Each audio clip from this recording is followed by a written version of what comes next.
अस्सलाम वालेकुम स्टूडेंट्स, कैसे हैं आप सब। उम्मीद है कि आप सब खैरियत से होंगे। तो चैप्टर नंबर 13 चल रहा है हमारा, और लास्ट लेक्चर में हमने दो मैकेनिज्म पढ़े, एक स्टैटिफिकेशन का था और एक रिएक्शन विद एसोसिएटेड था। अब हम आज पढ़ेंगे अगला mechanism, that is the reaction with ammonia. ठीक है, कार्बोक्सिलिक एसिड अमोनिया के साथ कैसे रिएक्शन करते हैं।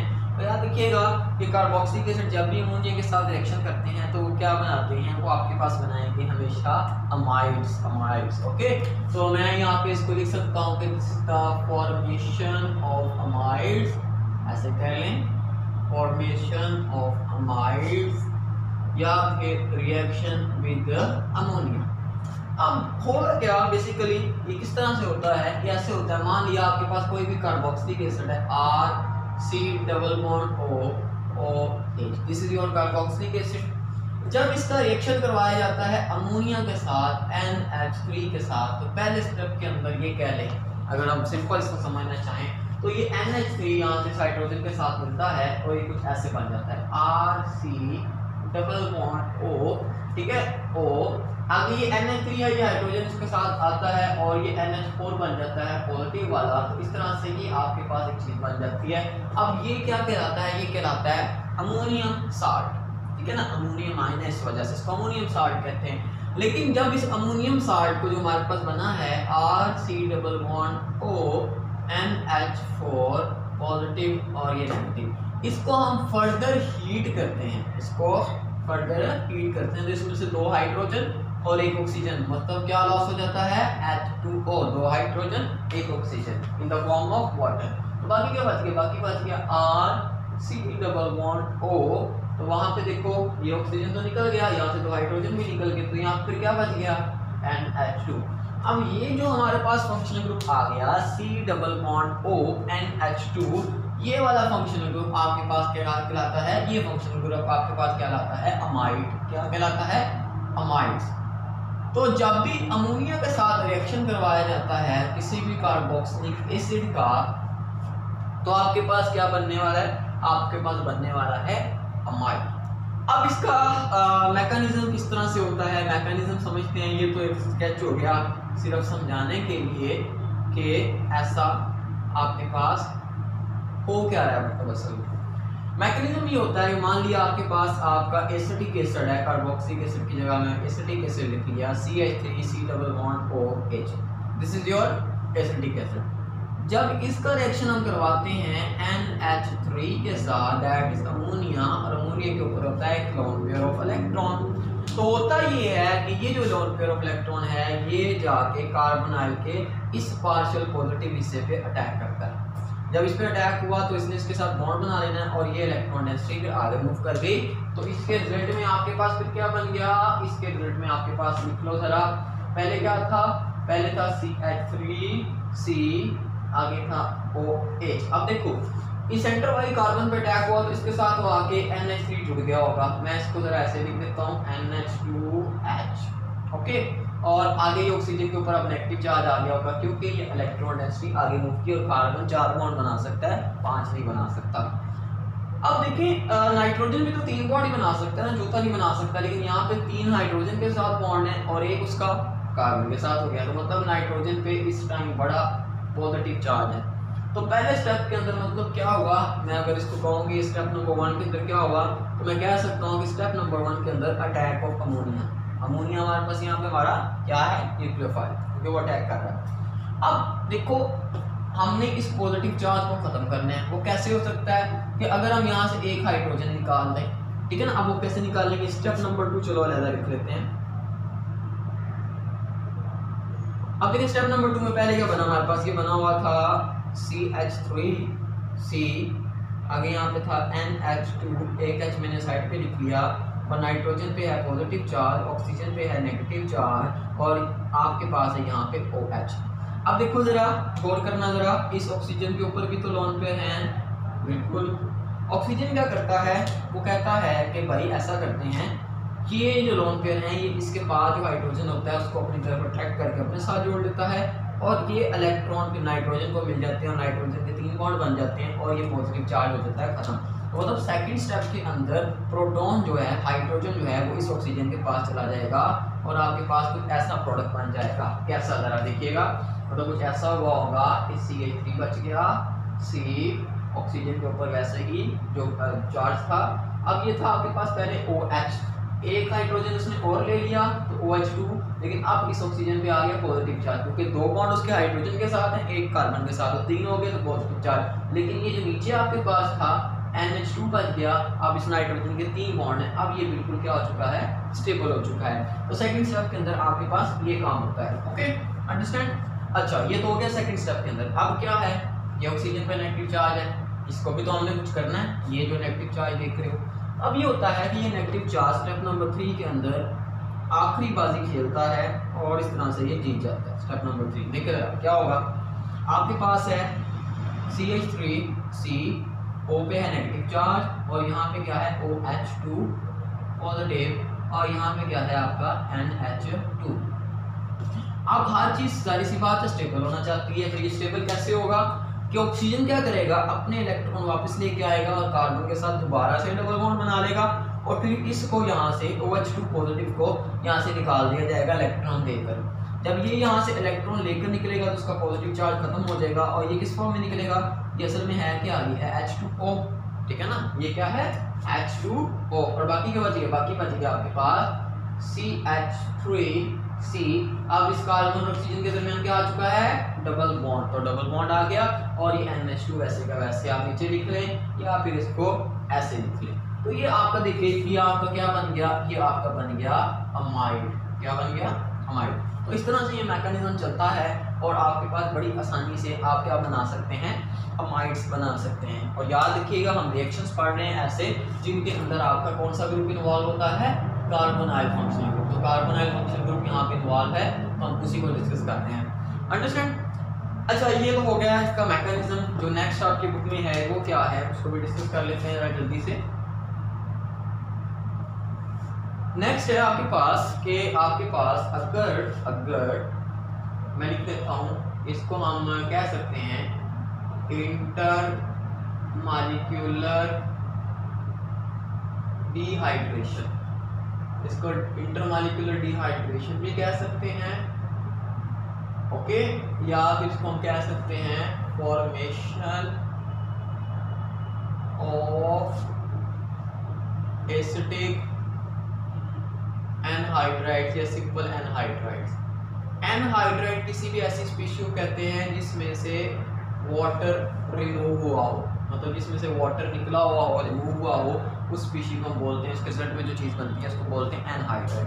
मतलब अब मुझे जो समझ में आता है वो ऐसा है कि अगर हम 2 मॉलिक्यूल्स लें और उनकी डिहाइड्रेशन करवा दें, मतलब उनके दरमियान से वाटर निकाल दें, तो आपके पास क्या बन जाएगा, आपके पास बन जाएगा आपका एनहाइड्राइड, जो कि यहाँ पे हम बनाने वाले हैं। तो अगर आपके पास 2 एसिड हैं, फॉर एग्जांपल मैं ले लेता हूँ CH3C डबल बॉन्ड OH, एक ये है, ठीक है, और एक दूसरा लिख लेता हूँ, लेकिन मैं उसको कुछ ऐसे लिख रहा हूँ OHC डबल बॉन्ड OCH3। अब ये दोनों एसिड हैं, कार्बोक्सिलिक एसिड। तो अगर कार्बोक्सिलिक एसिड्स का मैं रिएक्शन करवा दूँ by using any dehydrating agent like P2O5 या कोई भी डिहाइड्रेटिंग एजेंट, तो डिहाइड्रेटिंग एजेंट का क्या काम होता है, वाटर को रिमूव कर लेना।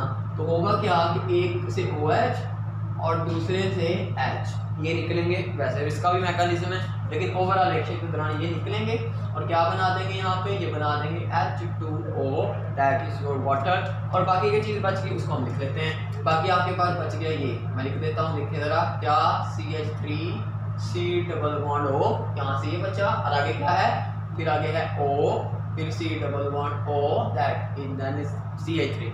तो ये जो चीज़ बनी है this is called as anhydride. क्या बोलेंगे, एनहाइड्राइड। तो कोई भी कार्बोक्सिलिक एसिड आपके पास एनहाइड्राइड्स बना सकता है अगर हम उसको कोई मतलब डिहाइड्रेटिंग एजेंट दे देंगे, और उसको हीट भी करना जाहिर सी बात है बहुत ज़रूरी है, अदरवाइज ये रिएक्शन होना मुश्किल है, क्योंकि वाटर के रिमूवल में हमें टेम्परेचर देना ही पड़ता है ताकि वाटर वहाँ से रिमूव हो जाए। तो ये तो रिएक्शन हो गया आपके पास जिनके अंदर आपके पास इन्वॉल्व है कार्बोनाइल फंक्शन ग्रुप। एक टाइप के रिएक्शन रह गए, और वो रिएक्शन कैसे हैं कि जिनके अंदर आपके पास पूरे का पूरा कार्बोक्सिलिक फंक्शनल ग्रुप भी इन्वॉल्व होता है। एक चीज़ नोट करें, अब जितने भी हमने रिएक्शंस किए उनमें ना तो कार्बोनाइल तबाह हुआ है, बस कार्बोनाइल के मतलब कार्बोक्सिलिक एसिड तबाह नहीं हुआ मुकम्मल, बल्कि OH की जगह कुछ और आ गया, ठीक है, OH के साथ कुछ और लग गया, कार्बोनाइल तबाह नहीं हुआ। लेकिन जो अभी रिएक्शन पढ़ेंगे उसमें आप देखेंगे कार्बोनाइल ग्रुप कार्बोक्सिलिक ग्रुप पूरा एक मतलब आपके पास क्या हो जाएगा, तबाह हो जाएगा, खत्म हो जाएगा। तो मतलब ये हमारे पास कैसे रिएक्शन है, रिएक्शंस इन्वॉल्विंग होल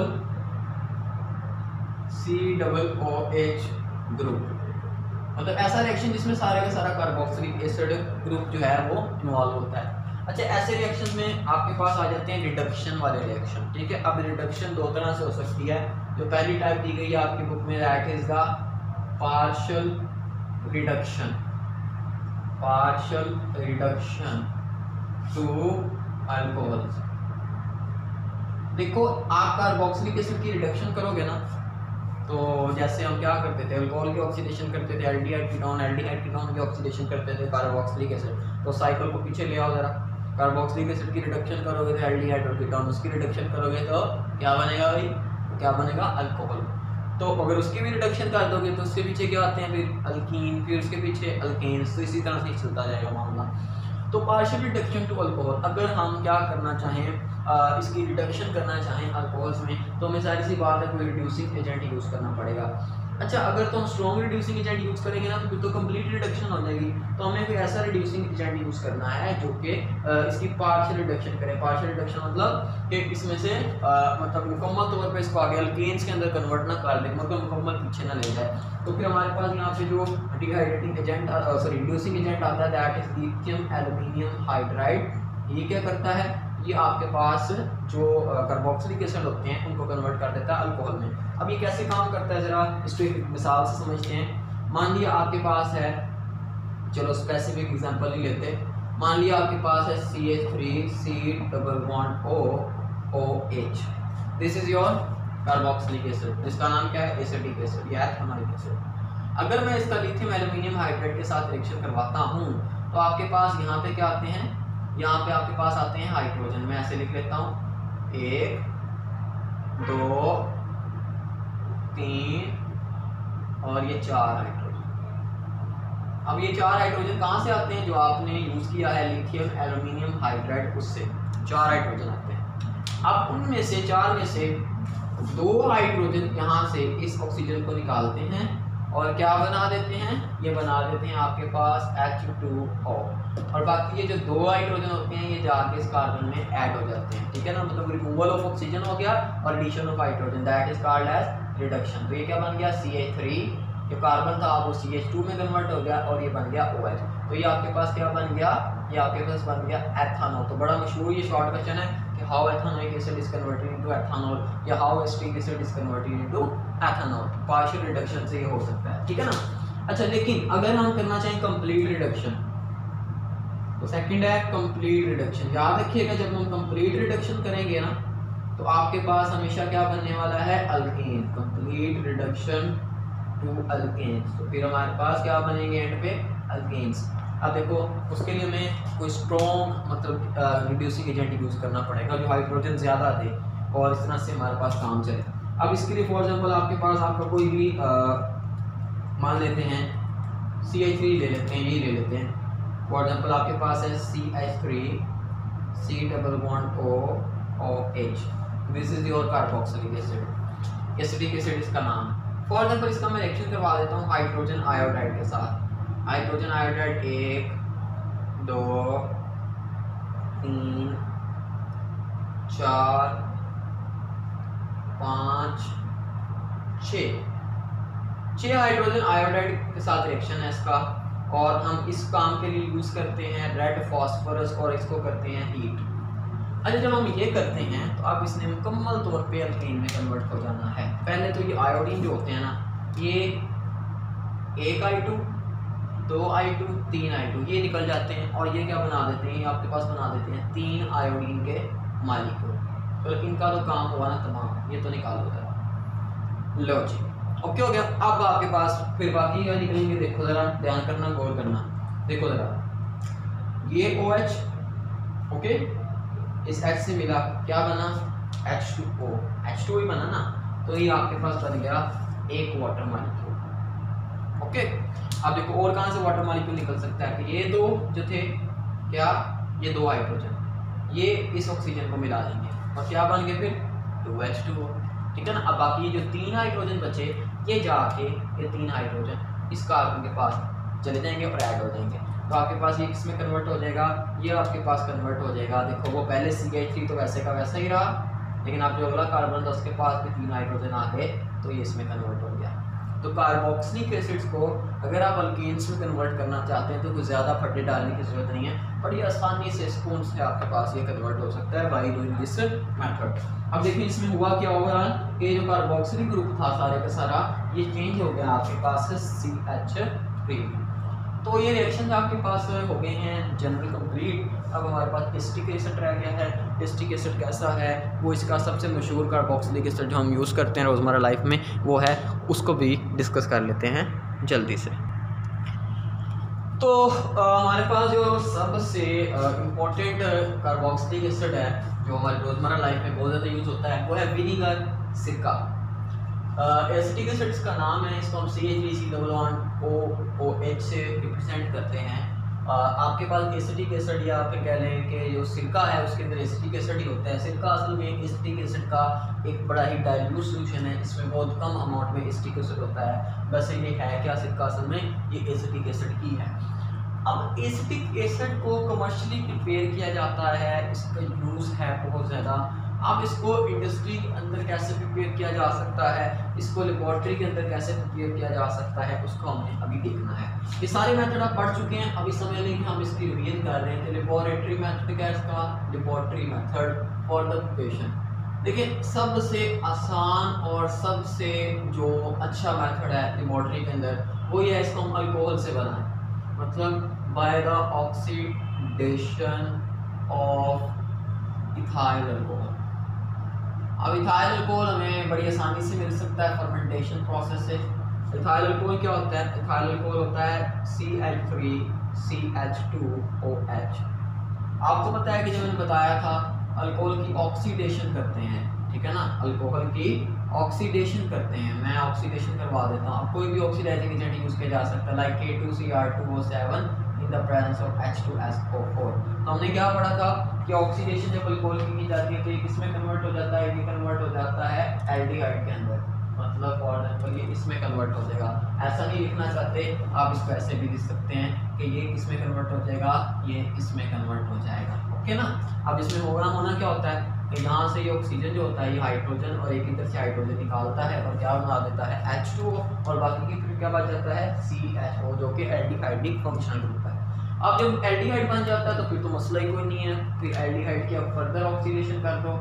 अब जब आप इसकी फर्दर ऑक्सीडेशन करते हो बाय यूजिंग द कोई oxidizing agent like K2Cr2O7 in the presence of H2SO4 या वीक भी कोई यूज़ कर सकते हो, तो आपके पास जब यही चीज़ें आप दोबारा यूज़ करते हो K2Cr2O7 in the presence of H2SO4 तो दोबारा से इसकी ऑक्सीडेशन करवाते हो तो आपके पास ये किसमें कन्वर्ट हो जाता है, इसमें जाकर ऑक्सीजन ऐड हो जाता है और ये कन्वर्ट हो जाता है CH3COOH, that is your acetic acid. तो सबसे सिंपल मेथड तो इसका यही है कि इसको इससे प्रिपेयर किया जा सकता है बड़ी ही आसानी के साथ। सेकंड जो इसका मेथड है जो लेबोरेटरी में यूज़ किया जाता है वो आपके पास है हाइड्रोलिसिस ऑफ मिथाइल साइनाइड, ठीक है, हाइड्रोलिसिस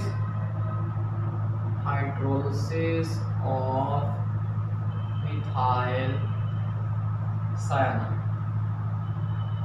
असल में ये 2 स्टेप प्रोसेस होता है।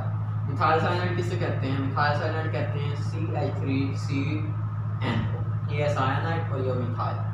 तो मिथाइल साइनाइड की जब हम करते हैं एसिडिक हाइड्रोलिसिस, मतलब मैं इसको ज़रा आसान लफ्ज़ों में लिखता हूँ तो कुछ ऐसे होगा HOH in the presence of acid that is HCl। For example अगर मैं ये करता हूँ तो क्या होता था, ये जो नाइट्रोजन होता था ये यहाँ से 4 हाइड्रोजन और 1 Cl ये मिले और इन्होंने क्या बना दिया, इन्होंने आपके पास बना दिया NH4Cl। अब ये OOH जाके मिल जाते हैं और उस साइड पे तो आपके पास क्या हो जाता है CH3 और वो कार्बन के आगे आ गया OH, that is your acetic acid. ये आप इस तरह से भी समझ सकते हैं, या जैसे आपकी बुक कहती है 2 स्टेप प्रोसेस है कि जब हम इसकी पहली बार हाइड्रोलिसिस करते हैं तो बनता क्या है, बनता है CH3C, आगे बन जाता है आपके पास डबल बॉन्ड ONH2, मतलब पहले ये बनता है अमाइड, फिर इसको जब हम फर्दर ट्रीट करते हैं तो फिर हमारे पास क्या बनता है आपका एसिटिक एसिड, ठीक है ना। मतलब इसका जब हम फर्दर रिएक्शन करवाते हैं वाटर के साथ इन द प्रेजेंस ऑफ एसिड तो फिर ये बनता है। तो 2 स्टेप के अंदर होता है बेसिकली ये। अगर आप समझना चाहें, लिखना चाहें तो ऐसे भी आप इसको लिख सकते हैं, क्योंकि ओवरऑल तो बेसिकली यही होता है ना जो आपको बता दिया। तो इस तरह से आपके पास ये प्रोसेस चलता है। ये हो गया मिथाइल हाइड्रोसाइनाइड की हाइड्रोलिसिस। अब इसको मतलब वैसे मैन्युफैक्चरिंग में अगर किया जाए, इंडस्ट्री के अंदर कौन सा मेथड यूज़ किया जाता है, ये एक इम्पोर्टेंट पॉइंट हो सकता है। इंडस्ट्रियल मेथड कौन से हो सकते हैं मैन्युफैक्चरिंग के, उसको भी डिस्कस कर लेते हैं। इंडस्ट्री में इसको 2 ही तरह से प्रिपेयर किया जाता है।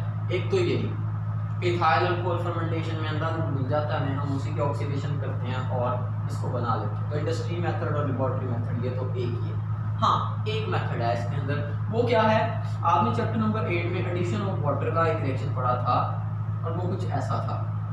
जब आप इथीन लेते हैं, इथाइन लेते हैं फॉर एग्जांपल, और इथाइन के अंदर जब आप वाटर ऐड करते हैं, वाटर HOH, ठीक है ना। तो फॉर एग्जांपल क्या होता तो यही था कि एक बॉन्ड ब्रेक होता था, एक OH इधर और ये H उधर, तो आपके पास क्या बन जाता था, आपके पास बन जाता था कुछ ये, that is pure CH2 double bond CH और आगे ये OH, ये आपके पास इनॉल बनता था जो कि बड़ा ही अनस्टेबल होता था। तो इसमें क्या होता था आपके पास, इसमें होता था कि ये हाइड्रोजन यहाँ से निकल जाता था और ये बॉन्ड इधर शिफ्ट होता था, तो ये इलेक्ट्रॉन इधर चले जाते थे। मतलब ये हाइड्रोजन के ऊपर, फिर जो इसके ऊपर कार्बन के ऊपर नेगेटिव चार्ज आता था वो इस हाइड्रोजन को ले लेता था। मतलब ओवरऑल होता ये था कि ये हाइड्रोजन इस कार्बन के पास चला जाता था और ये ऑक्सीजन और कार्बन के दरमियान डबल बॉन्ड बन जाता था। तो इसके रिजल्ट में, इस रिएक्शन के रिजल्ट में आपके पास क्या बनता था, फिर ये जो CH2 था ये CH3 में कन्वर्ट हो जाता था, यहाँ पे एक बॉन्ड रह गया और आगे हमारे पास आ जाता था C डबल बॉन्ड O और आगे ये H। मतलब आपके पास क्या बन गया आपका एसिटाल्डिहाइड। अब मसला ही कोई नहीं, एसिटाल्डिहाइड बना लिया कमर्शियली। अब उसके बाद हम इसकी क्या करेंगे, हम इसकी करेंगे ऑक्सीडेशन, और ऑक्सीडेशन के रिजल्ट में क्या बन जाएगा CH3C डबल बॉन्ड OH। तो इस तरीके से प्रिपेयर हो गया।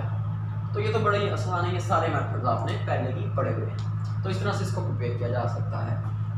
अब जो फिजिकल कैरेक्टरिस्टिक्स हैं एसिटिक एसिड की, लिक्विड है ये, विनीगर जैसी, मतलब विनीगर असल में है क्या, एसिटिक एसिड का सॉल्यूशन है, सोर टेस्ट तक होता है इसका। अगर आपने कभी सिरका टेस्ट किया है, खाने में काफ़ी इस्तेमाल होता है। बॉइलिंग पॉइंट इसका 118 होता है।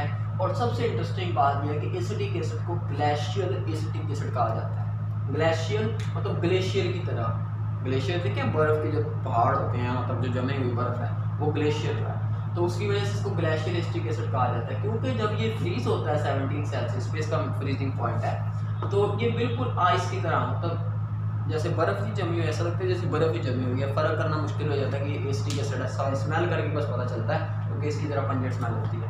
तो ये आइस की तरह फ्रीज होता है, that's why it's called as glacial acetic acid. इसको अच्छे तरीके से याद रखिएगा। अब यूजेस क्या हैं, यूजेस इसके बहुत सारे हैं, बहुत सारी इंडस्ट्रीज़ के अंदर। इसका लेबॉर्ट्री के अंदर जो सबसे बड़ा यूज़ है वो आपके पास ये है कि इसको एज अ सॉल्वेंट यूज़ किया जाता है। लेबॉर्ट्री के अंदर एसिटिक एसिड का इस्तेमाल बहुत ज़्यादा सॉल्वेंट के तौर पे। इसके अलावा ये इरिटेंट है, इरिटेट के तौर पे यूज़ किया जाता है, क्योंकि इसकी बड़ी ना पंजेंट सी स्मेल होती है। आपने कभी सिरका स्मेल किया होगा, ऐसे नाक को चुभता है ना, तो वो तो बिल्कुल डाइल्यूट सोल्यूशन होता है एसिटिक एसिड का। अगर आप इसको असल में देखेंगे तो ये बड़ा इरिटेटिंग है, ठीक है ना। अच्छा, और इसके अलावा अभी तो हम ऑयल यूज़ करते हैं, ठीक है, पाकिस्तान में, इंडिया में ऑयल यूज़ किया जाता है, लेकिन सिरके का भी अचार डाला जाता है, मतलब सिरके को एज आ सॉल्वेंट यूज़ करके भी अचार बनाया जाता है। अब बाकी बच गया, इसको प्रिपरेशन के लिए यूज़ किया जा सकता है। एसीटोन, एसिटाल्डिहाइड, एस्टर्स, एसीटेट, बहुत सारे कंपाउंड बनाए जा सकते हैं। इनमें जो एस्टर है वो बहुत ज़्यादा इंपॉर्टेंट है, और एसीटोन, ये दोनों बहुत ज़्यादा इंपॉर्टेंट है। कमर्शियल इनकी बहुत ज़्यादा एप्लीकेशन है। तो एस्टर्स का मैंने आपको बताया था कि ये हमारे पास फ्लेवर्स होते हैं, और आर्टिफिशियल फ्लेवर्स जो इंडस्ट्री है वो बहुत बड़ी इंडस्ट्री है, $1 बिलियन इंडस्ट्री है केमिकल इंडस्ट्री जो फ्लेवर्स की है। आप देख रहे हैं हर चीज़ में फ्लेवर यूज़ किया जाता है, तो एसिटिक एसिड से हम एस्टर्स बना सकते हैं। इसके अलावा प्लास्टिक्स बहुत ज़्यादा इंपॉर्टेंट है, इसमें बनाई जाती हैं पॉलीविनाइल एसीटेट। पॉलीविनाइल एसीटेट ये बड़ी इंपॉर्टेंट प्लास्टिक है जो आप रोज़मर्रा लाइफ में इस्तेमाल कर रहे हैं, ठीक है ना, तो ये इससे बनाई जाती है, ठीक है ना, पॉलीविनाइल एसीटेट, इसमें एसिटिक एसिड आ जाता है, एसीटेट जो होता है। रेयन मतलब जो धागा होता है, जो धागा होता है ना, धागे की एक खास टाइप है रेयन, ये बनाई जाती है। असल में वो क्या होता है, धागा अकेला क्या होता है सेलुलोज, उसके अंदर एसीटेट मतलब एसिटिक एसिड की कुछ बॉन्डिंग करवा देते हैं तो उसे सेलुलोज एसीटेट बनता है, तो एक स्पेशल टाइप का धागा बनता है, इसे रेयन कहते हैं, तो ये बनाया जाता है। इसके अलावा सिल्क की प्रोडक्शन के दौरान, वैसे सिल्क वम से होती है पैदा, लेकिन उसकी प्रोडक्शन के दौरान इसका बड़ा यूज है एसिटिक एसिड का, ठीक है। और ये पहला पॉइंट जो है ये इस पॉइंट पे रखा, ये है कोआगुलेंट। रबर इंडस्ट्री के अंदर हमारे पास जो कोआगुलेंट कहते हैं बाइंडर को, रबर इंडस्ट्री के दौरान जब आपके पास लेटेक्स होता है, जो रबर होती है रॉ फॉर्म कह लें, तो उसकी बाइंडिंग के लिए कोआगुलेंट के तौर पे इसको इकट्ठा करने के लिए, रखने के लिए हमारे पास क्या यूज़ किया जाता है, एसिटिक एसिड यूज़ किया जाता है, ताकि रबर आपस में जुड़ी रहे और स्ट्रेंथ उसकी मेंटेन रहे। तो मतलब एसिटिक एसिड की बहुत ज़्यादा यूज है। अच्छा, आपका ये चैप्टर अब खत्म हो गया है, इसमें आप कुछ नहीं बचा, आगे आपका अमीनो एसिड वाला जो एरिया था वो आपके स्मार्ट सिलेबस में शामिल नहीं है, तो दुआएं करें, अगले लेक्चर में मिलेंगे। और अगला लेक्चर इंशाल्लाह अब हम स्टार्ट करेंगे इनऑर्गेनिक केमिस्ट्री। तो stay blessed. First second chapter नहीं करेंगे, थर्ड पे जाएंगे डायरेक्ट और उसके बाद आके इंशाल्लाह कंटिन्यू करेंगे। थैंक यू वेरी मच, अल्लाह हाफिज़।